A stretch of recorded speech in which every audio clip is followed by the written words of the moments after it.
And sure enough, they went ahead and did exactly that. There's a question here. It's, what are Muslim views on the return of Jesus? Right, so this is actually a point of commonality. So Muslims believe that Jesus will have a second coming, just as Christians do as far as I know, and that he will, in it, defeat the Antichrist.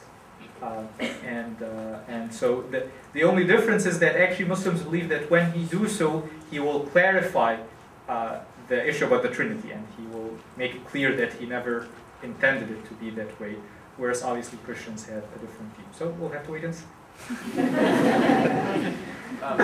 Where do you draw this commonality? Do you draw it from Revelation and the writings of John, like we do as Christians? No. So I mean, we don't.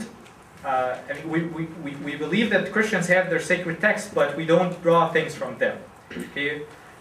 No, we draw them from other sayings of the Prophet, peace be upon him. So there are two main sources in Islam. One of them is the Quran, and the other is the sayings and teachings of the Prophet. And the other is bigger and is more prone to the same problems that I was mentioning with changing things and making things conform to what you're saying.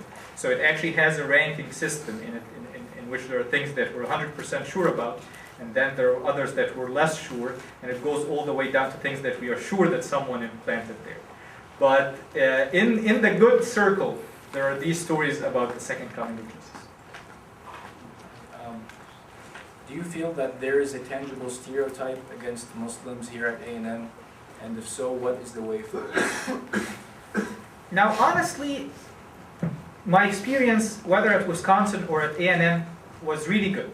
And I almost never felt people stereotyping me or trying to attack me based on my faith. Now, one hears stories, we get these Cleary Act emails that says that somebody shouted racial remarks or somebody approached someone for their manner of dressing and so on. So that creates some fear a little bit.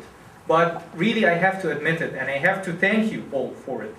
I've felt a very inclusive environment, so much so that I'm standing today talking in front of you and seeing nothing but.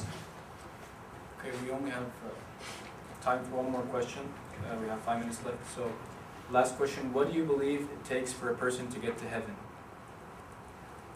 Right, good question. Well, Muslims believe that you need to follow the commands of God. That if you have love and devotion for God in your heart, and your actions follow that, it's not enough to just say it and then go ahead and do whatever you want to do, then God's mercy will lead you in that direction. Okay?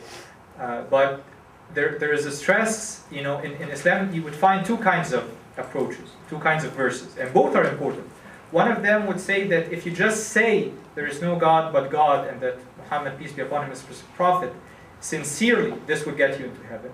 And other would say that this last word, sincerely, is something that we can never be sure about, that only God would be his judge in the day of judgment.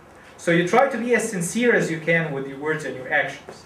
And you pray and pray and pray that God accepts them from you with his mercy and enter you into heaven. Let me thank you all again for your wonderful questions, for your wonderful interactions. I'll still be around, and so are a lot of the members of the Muslim Student Association. Feel free to ask them any more questions that you have. Thank you very much.